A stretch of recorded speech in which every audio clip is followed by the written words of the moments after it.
student, good morning. Today we will going to discuss motion of a charged particle in a uniform magnetic field of unit, magnetic effect of electric current and magnetism. देखो topic हमारे पास क्या है कि motion of a charge particle in uniform magnetic field, कि charge particle को जब uniform magnetic field में रखते हैं तो उसका मोशन किस टाइप से होगा। जैसे कि लास्ट वीडियो में हमने इलेक्ट्रिक फील्ड के अंदर रखा था चार्ज पार्टिकल को, तो उसका मोशन था या पाथ था वो किस टाइप का था, पैराबोलिक पाथ था। तो इसके अंदर जो पाथ है या मोशन है वो किस टाइप का होगा। तो जैसे कि ये तो हम पढ़ चुके हैं कि चार्ज पार्टिकल को जब मैग्नेटिक फील्ड के अंदर रखते हैं तो वो कितना फोर्स एक्सपीरियंस करता है, F is equal to Q we cross B, means F is equal to Q we B sine of theta करता है ना। ये भी पढ़ चुके हैं कि जब थीटा इजिकल टू 90 डिग्री हो तो मैक्सिमम फोर्स एक्सपीरियंस होता है और मैक्सिमम फोर्स है वो कितना लगता है, क्यू वी बी।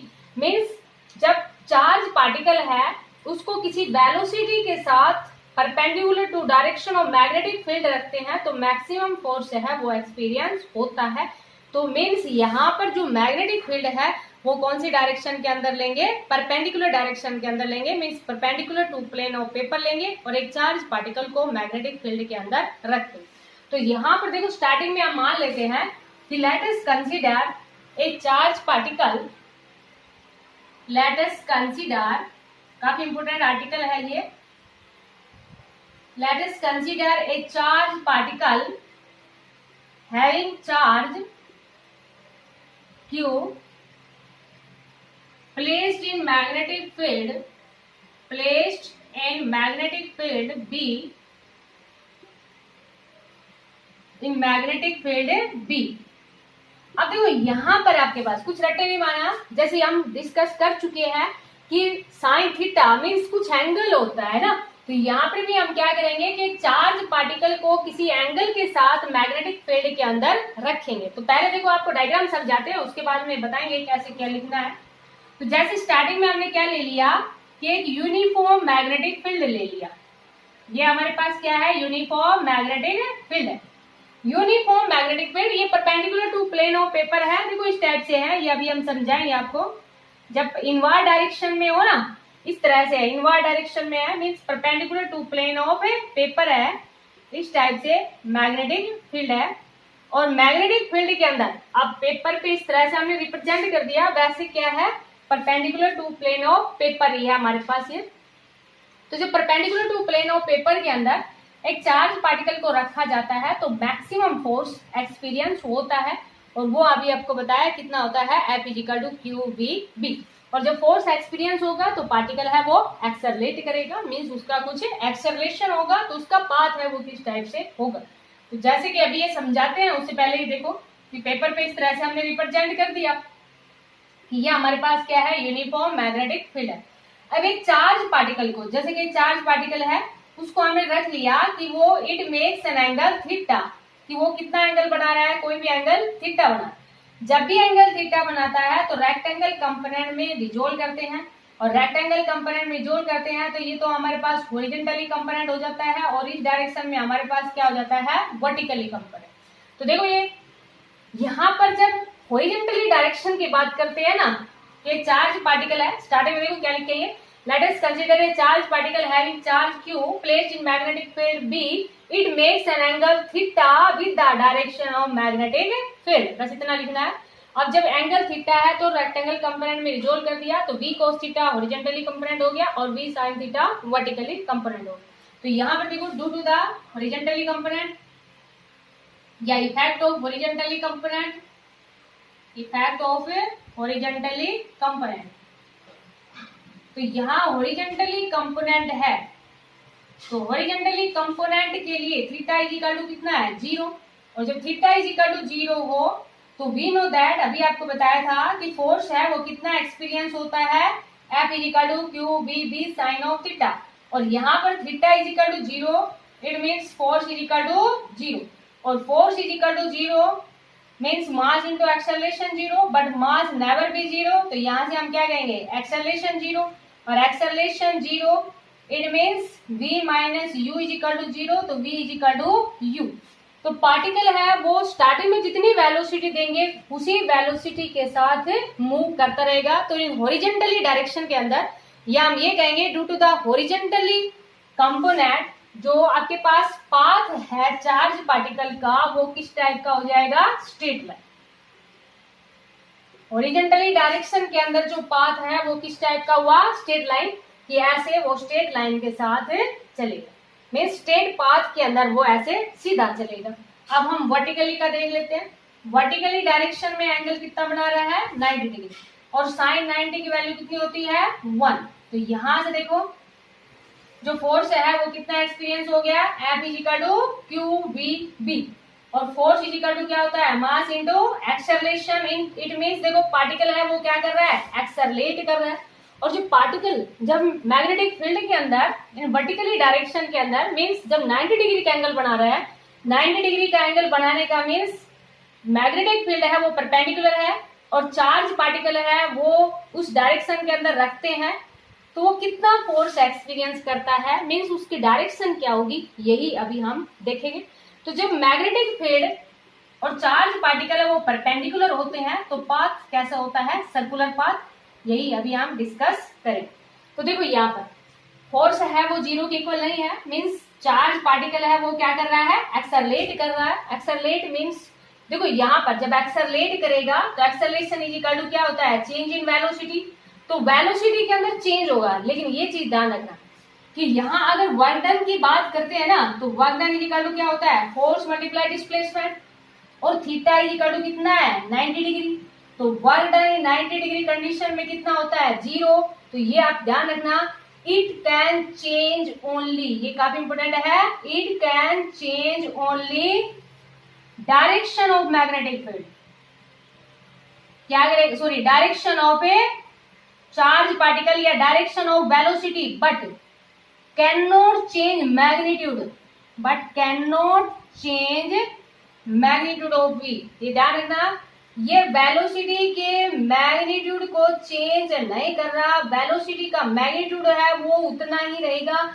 ये चार्ज पार्टिकल जब परपेंडिकुलर डायरेक्शन के अंदर रखेंगे तो ओनली क्या करेगा, डायरेक्शन ऑफ वेलोसिटी है उसको चेंज करेगा, बट मैग्नीट्यूड आपके पास क्या रहेगा, यहाँ पर सेम। ये चीज ध्यान रखना, क्योंकि work done by this particle है वो हमारे पास कितना है, 0 है। It means it can change only the direction of velocity, it can not change the magnitude of A velocity. तो ये आपको समझ आ गया होगा इतना। तो देखो बेटा आप यहां से देखो आप क्या मान लिया हमने कि मैग्नेटिक फील्ड है वो परपेंडिकुलर डायरेक्शन में, ऐसे परपेंडिकुलर डायरेक्शन में रख लिया, ठीक है। जैसे कि एक चार्ज पार्टिकल है, मैग्नेटिक फील्ड कैसे रख लिया, परपेंडिकुलर डायरेक्शन में। तो यहाँ पर मान लेते हैं कि magnetic field perpendicular to plane of paper है, देखो ऐसे पाम रूल से बता देंगे तो आपको, राइट हैंड थंब रूल के भी यूज नहीं है, पाम से चल जाएगा काम इसमें। तो देखो ये perpendicular to plane of paper है मैग्नेटिक फील्ड, और एक चार्ज पार्टिकल को ऐसे रखा, मीन्स परपेंडिकुलर डायरेक्शन के अंदर रखा ना, देखो पेपर पे हमने ऐसे रिप्रेजेंट कर दिया। वैसे हमारे पास क्या है, समझ आ रहा होगा आपको, ये perpendicular to plane of paper means इस तरह से मैग्नेटिक फील्ड है इस डायरेक्शन के अंदर, और चार्ज पार्टिकल को ऐसे रखा है, मीन्स दोनों के बीच में एंगल कितना है, 90 डिग्री। तभी तो मैक्सिमम फोर्स एक्सपीरियंस होता है, ये भी आपको पता है। तो देखो बेटा यहाँ पर जैसे कि ये हमें राइट हैंड रूल है हमारे पास, मीन्स राइट हैंड ले लिया। तो राइट हैंड रूल के अकॉर्डिंग, या राइट हैंड पाम रूल कह देंगे इसको, क्योंकि पाम से डायरेक्शन बता रहे हैं अभी हम। तो देखो ये perpendicular to plane of paper है, देखो बेटा यहाँ ये perpendicular to plane of paper है मैग्नेटिक फील्ड, और चार्ज पार्टिकल को देखो ऐसे रखा, ये perpendicular to plane of paper है, और ये थंब है, ये चार्ज पार्टिकल को ऐसे रखा। तो पाम है ना, पाम वो किसको देगी, डायरेक्शन ऑफ ए फोर्स को। तो इधर हमारे पास क्या आ गया, डायरेक्शन ऑफ ए फोर्स आ गया। मैग्नेटिक फील्ड परपेंडिकुलर है, चार्ज पार्टिकल यहाँ पर है। अब देखो इसका जो पाथ है ना, अब कुछ जैसे कि फोर्स है, पार्टिकल एक्सेलरेट कर रहा है, अपनी वेलोसिटी डायरेक्शन को चेंज करेगा ना, तो देखो उसका पाथ है वो इस टाइप का सर्कुलर पाथ बन जाएगा। कैसे, देखो यहाँ पर लगा लो, tangent at any point gives the direction, है ना, यहाँ पर ले लिया हमने। देखो ये perpendicular to plane of paper है, ये वेलोसिटी पार्टिकल है, तो देखो पाम इस तरफ है ना, तो यहाँ पर ये आ जाएगा फोर्स का। ऐसे मान लीजिए यहाँ से चलो आप, देखो इधर चलो, ये वेलोसिटी है ये perpendicular to plane of paper है, तो पाम है वो इस साइड है, तो ये हमारे पास क्या आ गया, फोर्स आ गया। तो यहाँ पर देखो आपको क्या लगेगा कि जब परपेंडिकुलर डायरेक्शन के अंदर चार्ज पार्टिकल को रखते हैं, मींस जब मैग्नेटिक फील्ड है और चार्ज पार्टिकल है वो परपेंडिकुलर है, तो उसका जो पाथ है वो किस प्रकार का हो जाएगा, सर्कुलर पाथ हो जाएगा। तो यहाँ पर देखो हमारे पास क्या हुआ कि जो हॉरिजॉन्टली कंपोनेंट के कारण पाथ है वो स्ट्रेट है, वर्टिकली कंपोनेंट के कारण पाथ है वो किस टाइप का है, हमारे पास सर्कुलर पाथ है। दोनों मिला के पाथ है वो किस टाइप का बन जाता है, हेलिकल पाथ बन जाता है। समझ आ गया होगा बेटा, दोबारा इसको रिप्ले कर लेना कि दोनों मिला के जो पाथ है वो किस टाइप का हो जाएगा, helical path. Due to the vertically component path is a circular, due to the horizontally component path is a straight line।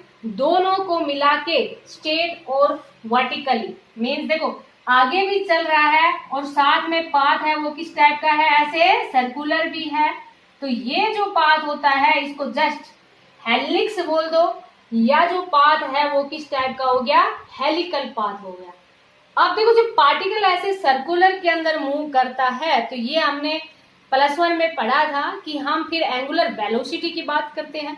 तो यहाँ पर देखो जो चार्ज पार्टिकल है उसकी एंगुलर वेलोसिटी की बात करेंगे ना, तो एंगुलर वेलोसिटी के लिए पहले तो एक चार्ज पार्टिकल को मैग्नेटिक फील्ड के अंदर रखा परपेंडिकुलर डायरेक्शन के अंदर, तो फोर्स है वो हमारे पास कितना आ गया, F=q_v_b आ गया। ये किसके कारण था, इसको हम V1 मान लेते हैं और इसको हमने कितना मान लिया, V2 मान लिया ना, वर्टिकली कंपोनेंट को V2 मान लेते हैं और हॉरिजॉन्टली को कितना मान लिया, V1। तो ये जो फोर्स है वो किसका है, वर्टिकली कंपोनेंट का है। वर्टिकली कंपोनेंट को किससे रिप्रेजेंट किया है, V2 से रिप्रेजेंट किया। अब जब परपेंडिकुलर डायरेक्शन में रखा तो पाथ है वो किस टाइप का है, सर्कुलर पाथ है, और सर्कुलर पाथ है तो इस फोर्स को बैलेंस करेगा कौन, इसका सेंट्रीपिटल फोर्स, क्योंकि single force never exist in nature, according to Newton third law force is always exist in a pair.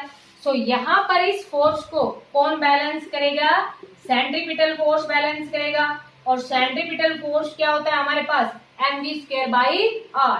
तो यहाँ देखो एक V2 से एक V2 कैंसिल हो जाएगा, तो QB कितना आ जाएगा, mv²/r आ जाएगा। V2 की जगह V2 निकालो यहाँ से, V2=QBr/m आ गया। V2 की जगह आप क्या पुट कर दोगे, b sin थीटा पुट कर दोगे, तो ये वैल्यू हमारे पास कितनी आ गई, b sin थीटा QBr/m। तो यहाँ से जो वर्टिकली कंपोनेंट के अकॉर्डिंग जो वैल्यू है वो हमारे पास कितनी आई, b sin थीटा QBr/m आ गया। समझ आ गया होगा आपको ये, या V2 ये आ गया नहीं। अब जब पाथ है वो सर्कुलर है तो हम किसकी बात करते हैं, फिर एंगुलर वेलोसिटी की बात करते हैं। समझ आ गया होगा बेटा, ये रब करते हैं। तो जब एंगुलर वेलोसिटी की बात करते हैं ना, तो ये भी रिलेशन आप जानते हो कि V कितना होता है, r ओमेगा होता है ना, तो ओमेगा कितना हो जाएगा, V/r हो जाएगा। V हमारे पास क्या है, v sin थीटा ही तो था ना वर्टिकली कंपोनेंट, और डिवाइड बाई r।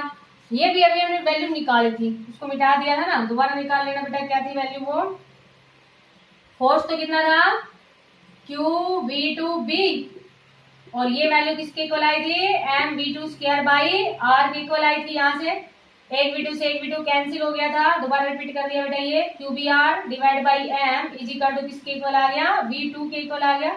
और V2 हमारे पास किसके इक्वल है, v sin थीटा के इक्वल है ना, तो v sin थीटा की जगह हम ये पुट कर देंगे, क्या पुट कर देंगे, QBr/m और ये इंटू r। देखो r से r कैंसिल हो गया। तो एंगुलर वेलोसिटी है ना पार्टिकल की, किसी न्यूमेरिकल के लिए यूज होगी, तो एंगुलर वेलोसिटी है पार्टिकल की, वो कितनी आ गई हमारे पास, QB/m आ गई। मीन्स ये वेलोसिटी के ऊपर डिपेंड नहीं कर रहे। समझ आ गया यहाँ तक। अब देखो जब पार्टिकल सर्कुलर पाथ के अंदर मूव करता है तो हम सिंपल टाइम की बजाय उसके टाइम पीरियड की बात करते हैं, ये भी आप जानते हो। और टाइम पीरियड भी हम जानते हैं कि न्यू कितना होता है, 1/t होता है ना। पहले हम फ्रीक्वेंसी निकाल लेते हैं, फिर टाइम पीरियड आ जाएगा। फ्रीक्वेंसी हम कैसे निकालें, एंगुलर वेलोसिटी हमारे पास आ चुकी है। तो ओमेगा इज इक्वल टू कितना होता है, 2 पाई न्यू होता है। तो nu is equal to omega by 2 pi. काफी इंपॉर्टेंट है बेटा ये आर्टिकल, ध्यान से समझना इसको। Omega is equal to, omega की जगह हम वैल्यू लगा दें Q B by M into 2 pi. तो यहाँ से फ्रीक्वेंसी है वो हमारे पास कितनी आ गई, Q B divide by 2 pi M. ये फ्रीक्वेंसी आ गई। टाइम पीरियड चाहिए ना, टाइम पीरियड क्या है, reciprocal of a frequency. Reciprocal करेंगे इसका तो कितना आ जाएगा, 2 पाई एम बाई क्यूबी। तो यहां से देखो आपको क्या दिख रहा है कि टाइम पीरियड है for every particle is same because it does not depend upon the radius and velocity of charge particle. देखो यहाँ पर कि उसकी रेडियस के ऊपर भी डिपेंड नहीं कर रहा और ना ही किसके ऊपर डिपेंड कर रहा, वेलोसिटी के ऊपर। यहां से हम क्या कहेंगे कि टाइम पीरियड है वो does not depend on, does not depend on, किसके ऊपर डिपेंड नहीं कर रहा, velocity and radius of circular path के ऊपर डिपेंड नहीं कर रहा। इट मीन्स एवरी पार्टिकल जब एक्सेलरेट करेगा तो वो सेम टाइम पीरियड साथ पार्टिकल है वो एक्सेलरेट करेगा। समझ आ गया होगा बेटा यहाँ तक। अब देखो, जब अभी आपको क्या बताया था कि इन हॉरिजॉन्टली डायरेक्शन के अंदर पार्टिकल है वो स्ट्रेट लाइन के अंदर है और इन वर्टिकली डायरेक्शन के अंदर इतनी वेलोसिटी के साथ, इतनी एंगुलर वेलोसिटी के साथ पार्टिकल है वो मूव कर रहा है।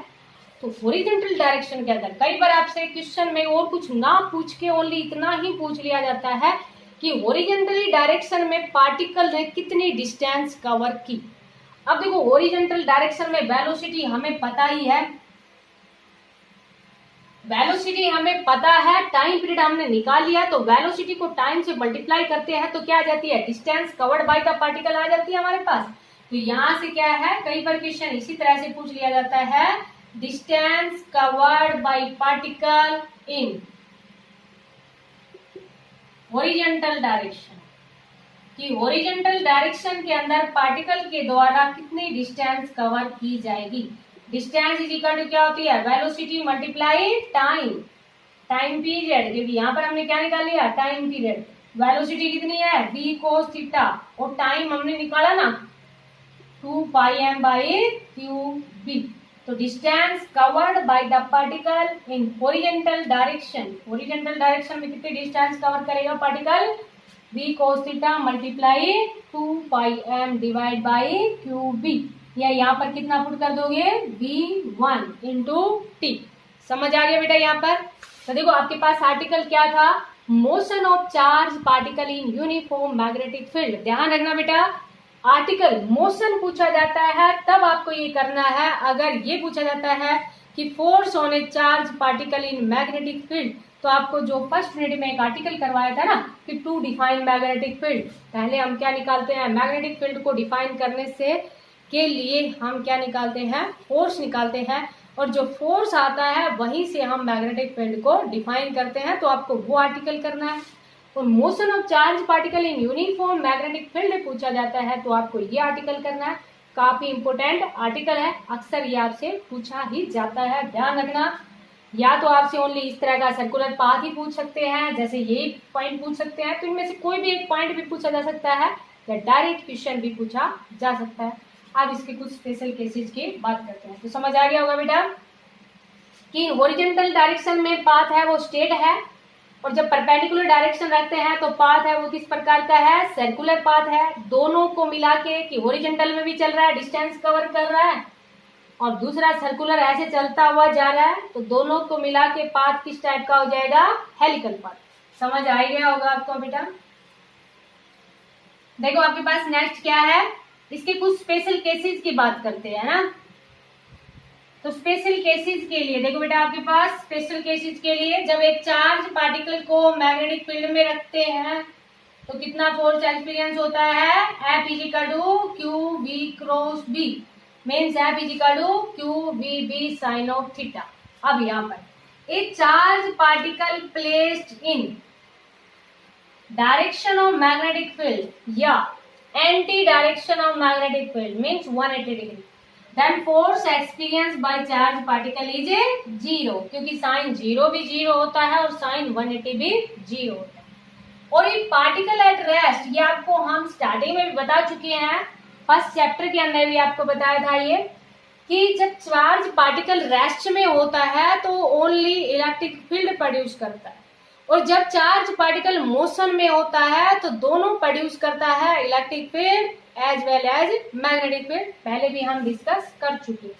तो जब चार्ज पार्टिकल रेस्ट में है means V is equal to 0 है, तो force experience by charge particle in magnetic field is 0, means no force is experienced, no force is experienced by charge particle in magnetic field, कि magnetic field के अंदर कोई भी force experience नहीं करेगा। लेकिन अगर चार्ज पार्टिकल रेस्ट में है तो इलेक्ट्रिक फील्ड के अंदर फोर्स एक्सपीरियंस करेगा, क्योंकि वहां पर इलेक्ट्रिक फील्ड के अंदर जो फोर्स था वो हमारे पास किसके इक्वल आया था, F equal to Q E के इक्वल आया था। तो ये चीज आप ध्यान रखना कि यहाँ कोई भी फोर्स जब चार्ज पार्टिकल रेस्ट में होगा, it does not experience any magnetic force, it only experience electric force. और जब चार्ज पार्टिकल मोशन में है, प्रॉपर्टीज ऑफ चार्ज में डिस्कस किया था फर्स्ट चैप्टर के अंदर, तो जब चार्ज पार्टिकल मोशन में है तो it experience both electric field as well as a magnetic field. समझ आ गया होगा बेटा। थर्ड पॉइंट आपके पास, इफ चार्ज इज 0, देखो चार्ज ही 0 ले लिया जाए, अगर चार्ज कोई 0 ले लेंगे, कोई चार्ज ही नहीं है, तो there is a no force experience by the particle, ना तो इलेक्ट्रिक फील्ड में करेगा ना ही मैग्नेटिक फील्ड में करेगा, क्योंकि चार्ज पार्टिकल को इलेक्ट्रिक फील्ड में रखते हैं तो force F equal to Q E होता है, और मैग्नेटिक फील्ड में क्यू वी क्रॉस बी होता है।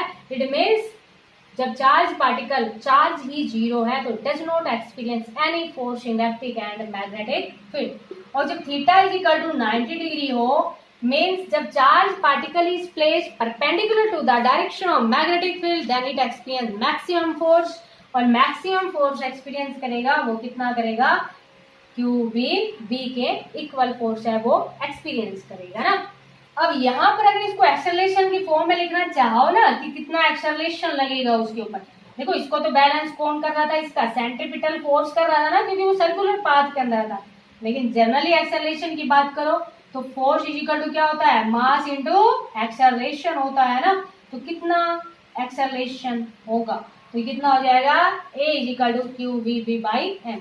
और इसको हम चार्ज टू मास रेशियो भी बोलते हैं, जैसे कि ये जो क्यू बाई एम होता है ना, इसको हम क्या बोलते हैं, चार्ज टू मास रेशियो भी बोलते हैं, जैसे कि आपने केमिस्ट्री में ही पढ़ा होगा। तो ये हमारे पास कुछ स्पेशल केसेस थे, काफी इंपॉर्टेंट है ये आर्टिकल, तो इसको आप अच्छे से समझना, मीन्स अच्छे से आप अंडरस्टैंड करना। और जो भी आर्टिकल आपको करवाते हैं उनको नोटबुक में ओनली देखने से नहीं बेटा, एक बार उसको वीडियो को 1 बार 2 बार 3 बार देखा करो, उसके बाद में बुक है आपके पास, बुक के अंदर रीडिंग किया करो इसकी, मीन्स बुक के अंदर आप समझा करो कंसेप्ट के जितने भी क्वेश्चन है इनसे रिलेटेड हर एक आर्टिकल के वो डेली किया करो, और साथ में कुछ न्यूमेरिकल है जो सिंपल आर्टिकल के साथ में है वो भी समझा करो, मीन्स उनको भी प्रैक्टिस किया करो उनकी भी, और इसकी आप अच्छे से प्रैक्टिस करना, काफ़ी इंपॉर्टेंट आर्टिकल है। Thank you.